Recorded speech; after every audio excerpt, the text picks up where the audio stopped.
This is the plans. We're running our numbers off, running our FISO off, building confidence before our client looks at buying it. Got 185,000 of upgrades. So 3-meter ceilings, a much nicer facade, some nice wall paneling, just there's a lot of other things that we can add in there. Definitely there's a market for that in those areas, in a north area.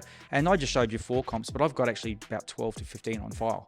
They're just sort of 4 that are sort of sold in the last 12 or so months. So it's definitely a lot of buyers in the area looking for that type of product. So I think the strategy is sound. It's just, waiting for these great opportunities like this one. Welcome back to the Development Tank. We're back today. We've got Gav here, and we're talking about the single house strategy. We're in the northern suburbs of Melbourne. We've spoken about it before, but here we go. We've got a live opportunity that we're actually negotiating on today. So it might have been a week or so ago, but when this goes live, but we're talking about this live. We're going to talk about this opportunity and what we're seeing in these single house sites and in these nice leafy suburbs close to Melbourne. We're circa 5 kilometres from the CBD of Melbourne, and this is where we know this strategy works. So stick around. We're going to unpack that with Gav, and we're going to get right into it. If you are looking to do a knockdown rebuild, dual occupancy, or multi-development unit site, please jump in, grab a consult, have a chat.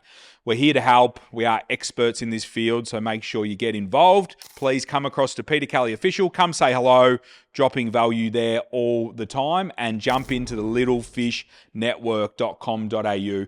Become a fish. It's free. Thank me later, and lots of property people in there learning off each other and learning from experts like us, so make sure you get involved. Gav, thanks for coming. Good to be back, and dipping our toe in an area that I like, and that we've been having a closer look at, particularly now with the ResCode changes, opening up a few more opportunities. And this one is about as live as it gets. It's an off-market, we'll get into it, but it's an off-market site that came in a couple of days ago. We've gone out to a few investors. They're really keen on it. And we received an email this morning saying that they've received an offer, and it's going to be an online auction this evening. So we're still right in the middle of it. Yeah, 100%. And it's definitely one we've been speaking about a little bit, Gav, I think. Like these type of sites, what are you? You're 470 square metres, good single home site, but in these suburbs that are hitting the high notes on the resales, and, there's definitely a margin there. Absolutely. Yeah, this one, it's actually in a great pocket. Maybe we should jump into Land Checker and have a look while we're talking about it. So if I just take off the high res there, we get an idea of where we are. So Northcote, and we'll zoom into that in a sec, but I can tell you we're 4.5 kilometres from the city. So that's within 5K ring, which is terrific. We've got over here High Street and all the shops. And if I do put the high res on and we get rid of our topography and easements, and you can see here, now we're located just here, and High Street proper is not too far away. It's only really a walk away, and I think it's West Garth Street just here. We're Clark Street here, so we're south of. So this pocket is fairly sought after as well. You hear them talk about the Ruckers Hill and the West Garth, which aren't suburbs, and these little niche suburbs don't often get spoken about, but probably because they're quite tightly held and not many transactions happen there. But yeah, through that West Garth pocket there, super sought after. And really, once you get through there, you're getting into the city, into the Clifton Hills and the Collingwoods and the Abbotsfords, but you're still out in the burbs. Yeah, look, definitely. We do like the area up sort of around the town centre. There's some park and some open space area there, and you're close to the train station. So there is a sort of a pocket up there that looks really good as well. But really, this is probably your number one stop down in this sort of southern part of Northcote. Yeah, love it, Gav. And walking distance to a couple of train stations as well. Obviously, we're pretty bullish on sort of the Fairfield area, which is sort of heading east along there. We've got a ripper project down there, but this location's probably got it covered, which is super exciting, and which I know we'll get into. But yeah, some nice comps around that sort of figure that we need to make this one work. You've got the orientation there, Gav, beautiful frontage for one of our designs, and yeah, rip a little pocket.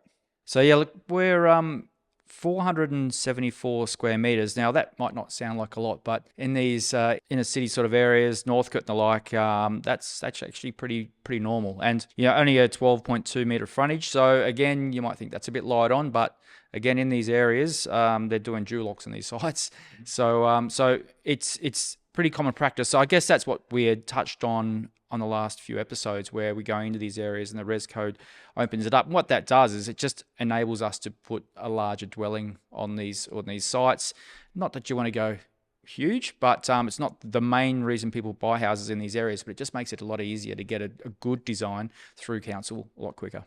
Yeah, I love it. And even maybe you might find a smaller site that you can still get sort of a sizable dwelling on it as well. So it might just open up your parameters, Gav. Yeah, look, we've got an overlay for this, so we can actually have a look at that now. So this is an overlay on the actual subject site, Gav. Yep, that's right. So beautiful. So you can see what's going on before. This is the plans. We're running our numbers off, running our FISO off, building confidence before our client looks at buying it. That's right. So it's one of our standard floor plans, and look, it's just I guess it's a placeholder. So just to see what we can get on the site, what sort of accommodation gets on there, how it might look and feel, what sort of backyard you get. So lots of work to be done if we were to pick up the site and move into the design phase.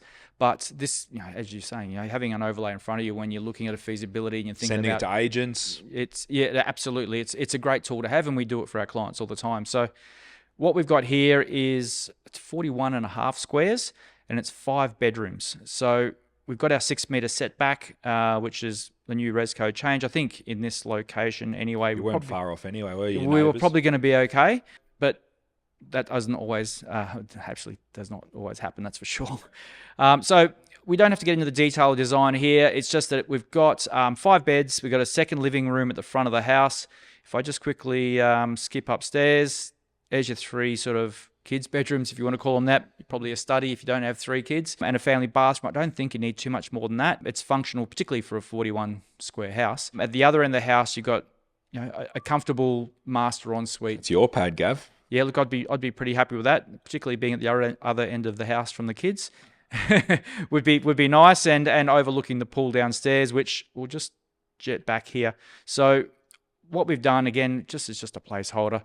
We've extended the alfresco out. Instead of putting it across the back of the house, we sort of extended it out this way to the north, and then put a pool in and around here somewhere. You might plonk it a bit closer to the living area here, so that you sort of got that Bali-esque sort of type. Yeah, aesthetics that you can enjoy the look. But yeah, that's got nice feels, that backyard, Gav. I think so. And you got scope out here to do 5 pits, that sort of stuff, which Just a bit of grass, Gav. Kick the footy, hit the cricket. But in this particular area, they go well, and you'll see that in the comps. So as you touched on before, so we're 474 square meters for this site. Now our footprint is 234 meters squared. So that came in around 50% coverage, right? So with the ResCode, the previous ResCode, this would be just about compliant.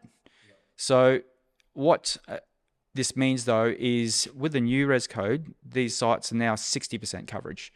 So what that allows is, and I've made some notes here, we could put this same design. So if you're just sort of trying to place it in your mind, what you could potentially do, or what sort of site you could find to do a project in these areas, you could actually go down to a 420 square meter site with the same design house on it, and that'll give you 55% coverage. So that's not up to the 60, and that just gives you a bit more backyard, and also then it's easier to achieve that tree canopy coverage. Now, just to extend on that a bit, that's 3.4 meters. So our backyard here that'd be 6 meters. So we've got 11 meters in the backyard. So if we were to go to a 420 square meter block, we'd be reducing the backyard by 3.5 meters. So it'd be coming into here. So you still fine. Big alfresco, you got your pool. Yeah. You're probably not playing footy, and maybe you've got a bit of lawn bowls action happening, but that's about it. Yeah. But still, you've got plenty of greenery there. Again, pushing the envelope a little bit. If you went to 390 square meters, which is not very big at all, you could get to 60% coverage. So you're still getting a lot of accommodation. Now, you might not do that in this location specifically here, but if you were right up on High Street, right next to the station, it's a bit tighter up there, then that might be something that would be maybe more appealing for that sort of lifestyle, younger buyers. Yeah. But then your backyard really is reduced and you may have a bit of trouble with your tree canopy coverage and so forth. So other factors come into play a bit more. But how small can you go? How low can we go, Gav? Yeah, well, I guess, what's the market want? But, as we discussed a little bit before this, this particular site, they're asking 1.8 mil.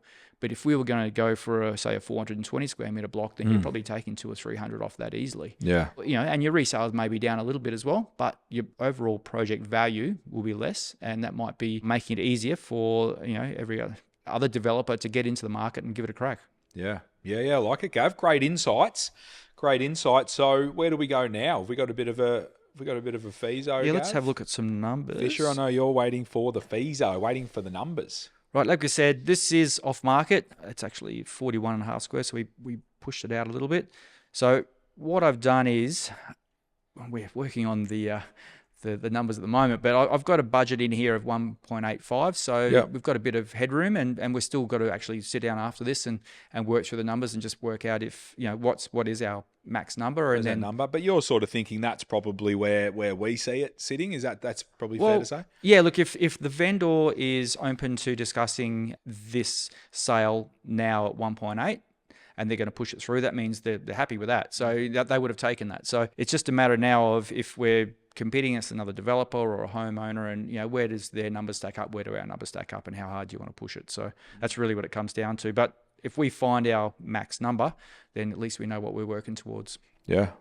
All right, so working through the numbers here, we've got an ACT fee on there because this particular feasibility is set up as just a residential lending scenario. If it was one of our investors, we might have that out, just depends. Then we've got planning in there, which is reduced single house, our standard project management fee for a ready build product. Now the build is coming in at 1.1 mil. Now what I can tell you, in that amount, I've got 185,000 of upgrades. So 3 meter ceilings, a much nicer facade, some nice wall paneling, just there's a lot of other things that we can add in there. And I've just sort of worked through my standard upgrade sheet and just ticked pretty much everything. And pretty liberal. And then put in another sort of just large amount on top of that as a contingency. So what I guess we're trying to do is we're trying to break it. So we're putting in enough money to think, we can do a ripping house. There's a bit of freedom there to put the love into it. And when you'll see some of the comps, then you'll understand why as well. So it's a generous amount for the construction at this particular point. We've got the extra money in there for the driveways, landscaping and fencing, which is outside of the contract. Now, a couple of the comps have got pools, and we know we've spoken to agencies. We've got the one in Fairfield, and we've spoken to agents. We've got another client who did a single house in the area, and there's mixed feedback from people who are actually on the ground in that area regarding pools, yes or no. We like them, but not everyone does. Yeah, it's nice to have them not as a cost in there, but I definitely prefer a pool. But yeah, definitely the people are mixed. There's mixed. We had a project up there where the client was thinking about filling in the pool. He's 3/4 of the way through the project. He's going to fill it in based on agent's advice. We're doing the other one in Fairfield. We've gone one. We've hedged our bets and put one in one and made just a backyard with the other one. So it is a bit of a toss up. As long as you're going to get your money back and some. So that's the thing. I think this could probably do with it, but at the moment we're running without it. It's I think in this particular pocket, you're probably going to attract more families because you're not right on top of High Street, like right in the action. Yeah. So you might just get more of a family buyer, and that a pool probably will be more attractive. But again, we've got to sit down and go through this now. But it's a good point to raise, but also a couple of the comps do have pools as well, but those comps are selling for more than we're forecasting. So, yes. So again, set up as a residential project with residential lending. I think I've got it at 6% now, so we're hopeful. I mean, I looked at the other day online just at a standard Australian, interest rate chart, if you like, with all the lenders, and there was nothing over 6. Yeah. So it's it really depends on your relationship with your bank or your broker and where you land, but that's just a starting point for us. We're thinking around 4.1 in resales. The agents I've spoken to are pretty comfortable with that. I've got some comps to look at as well. If that's the case, based on the numbers I've got here, we're looking at around a $580,000 net profit, which is pretty good going for a 14 to 16 month project. Yeah, 100%. And yeah, one that hopefully is going to push through some interest rate cuts during that project life cycle as well, which is always healthy happenings. All right, so let's have a look at some comps. Now, the first one, this is Kellett Street in Northcote. So this is quite nearby. If I just quickly reflect here on my comments. So I've got here, it's arguably an inferior location, but it is a slightly larger land size. It's about an extra 40, 50 square meters. So, right, so just heading back over to the actual comp itself, beautiful facade, I have to say. I do like the colorway and the bespoke design, and that's what you'll probably see with a couple of these comps. They are fairly bespoke, but this is where that 180 grand comes in, where we can really dress it up. Beautiful brick facades, actually brick all round on the sides as well in the back. So they've put some money into it. It's those low profile bricks that I know you guys in the projects team talk about them quite a bit. How much they cost, yeah. Yes, how much they cost. Nice pool, bespoke staircase. That's money. That costs a lot to build, and it's probably a bit of a pain to use on a day-to-day basis if you're going up and down 20 times, but looks great on auction day. Yeah. And looks great in the photos. Incredible amount of stone, particularly for the splash back there, tiled around the breakfast bar. The kitchen bench. It's it's pretty nice, and it's very Northcote. Very Northcote. It is very few Northcote. Archways and that sort of thing. Yeah, that's right. So you got your curves and your shapes. So again, but that's sold for 4.45 million. Yeah, towards the end of last year. So same market. All these comps are around the same time. That's another 350 grand on top of what we're looking at. So you could easily spend 100,000 on a pool, and you've got 180 in upgrades already, and you can probably throw another 50 in if you wanted to. So next one is 50 Vauxhall. I remember this one selling recently. So this is a superior location and land size, and this one sold for 4.7, so 600 over what we were looking at.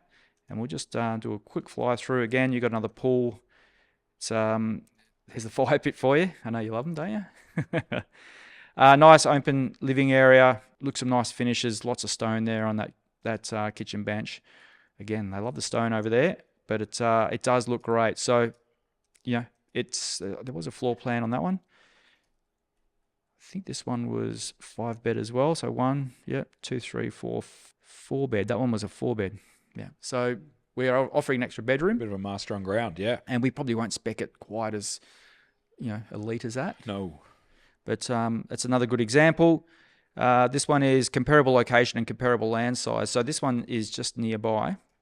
And I think also, Gav, with those land sizes, some of them are a little bit bigger, but when we're talking about a short front setback and only having 6 meters versus some of those, even this one that you can see, that could be 8-9 meter front setback. You start mucking around with that. I feel like 500, 600 can sort of, it's hard to sometimes really appreciate that difference, especially if your front setbacks are sort of a bit skew-if. So yeah, well, this is a good example because this is a similar land size, and you've definitely got a much greater front setback there. So that 3 or 4 meters is going to be in your backyard. And if you reflect on what we were talking about earlier, when we were reducing the land size down to 420, and we took 3.5 meters off, it went from from a tennis court to a bowling green. So 100%. And you can see with the small floor plan there that there's a bit of pull down the side, but when it comes to your backyard, it's probably left a little bit wanting, where what you're proposing, at Roberts, is quite a dense and deep backyard. That's right. Yeah. And this is 4 beds as well. So again, look, it's a nice house. They've got some great sort of shapes, materials in there. I think that we could easily do something quite as nice as this one, no doubt. And that sold for 4.7. So just to wrap this up, this one is a comparable location, a slightly bigger land size again. This is a slightly different colorway. The first 3 had that sort of light, this one, these guys are going out on a limb. Yeah, that's right. So this is 4.25. This is actually quite a good design. It's made use of the laneway at the back. Again, pool, great. Al fresco, probably similar to what we actually had in mind ourselves. Basketball court for the kids, but probably not quite as nice inside as the first 2 or 3 that we've looked at. Different palettes. Yeah, that's right. I definitely prefer myself personally the lighter colours. Yeah. But this has got the double garage at the back, and there is a room attached to it as well. We just have a look at the floor plan there. Yeah, you'll see. So you've got like another studio out the back here as well. So arguably 5 to 5.5 bed. That's right. Probably the biggest house of the lot. For sure. So, but that was 4.25, and I just think that we would probably stick with the similar sort of design and color palette to the first three we looked at. A bit safer, Gav, and obviously it's got the majority of the comps have gone that way. So couldn't agree more. Yeah. So look, all in all, we I guess it stacks up pretty well. I think 4.1 is pretty comfortable, particularly for the amount of money we've got in it. I can't see any reason why we wouldn't put another $100,000 into a pool and get that money back. I think, and also when you're doing a single home and not the townhouses, the single home, it's really, you can still deliver a good backyard as well. I think sometimes when the pool, takes over the backyard and it's a bit of a wrestle between the two, that sometimes that, this argument usually raises its head. But if you can deliver both and deliver both well, which based on orientation, setbacks and those sorts of things, Robert Street is doing that. Yeah, the pool definitely has an argument.